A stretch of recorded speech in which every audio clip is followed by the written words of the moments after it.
July is a month for bright, colourful flowers and crops of spring-sown veg. If your season has been anything like mine, you'll be starting to pull up onions, removing bolted plants and harvesting heads of lettuce, freeing up space to grow even more food. So in this video, I'm going to share my top 3 seeds that you can grow in July.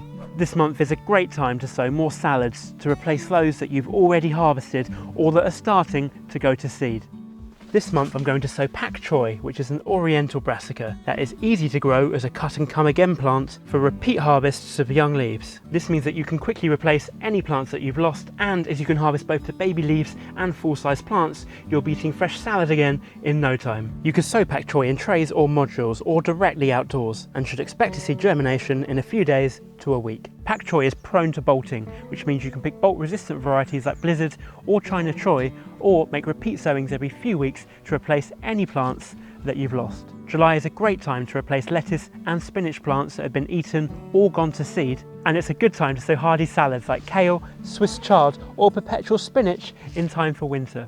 Depending on where you live, July is perhaps the last chance to sow peas and beans. For me, it's already pretty late in the season, so I recommend you sow early on in the month or consider trying dwarf varieties for a harvest from September onwards. Some peas can struggle in the heat, so I'll be growing them in part shade using these trees as cover from the midday sun. Peas prefer to climb up something, grabbing on tightly with their tendrils, so be sure to give them a mesh or some twine to hold on to. Varieties like terrain and main crop peas that can be sown from March to August, about 3 inches apart, and they should crop from now right through until the first frosts. While dwarf varieties like Progress and full-size French beans like Brunhilde can be sown now for harvest right up until the first frosts. In a recent video, I planted my peas and beans that I started off indoors, so click somewhere up here if you want to see how I did that and how I planted several other plants.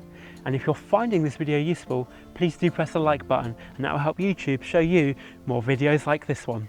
Now, if you're anything like me, you might find that after harvesting, you have some gaps in your garden beds, but you don't have anything ready to fill them. So the last seed that I'm recommending for July are radishes. This veg is super quick to grow. Some varieties are ready to eat in as short a time as 30 days. So when I know I'm going to harvest something within the next week or so, I'll direct sow some seeds a few centimetres apart to maximise production in my garden beds. There are so many varieties you can choose from, but French breakfast is perhaps the most well known and loved.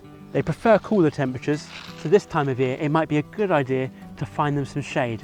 However, they grow so quickly that I'll sow them in spring, summer or autumn, whatever the weather.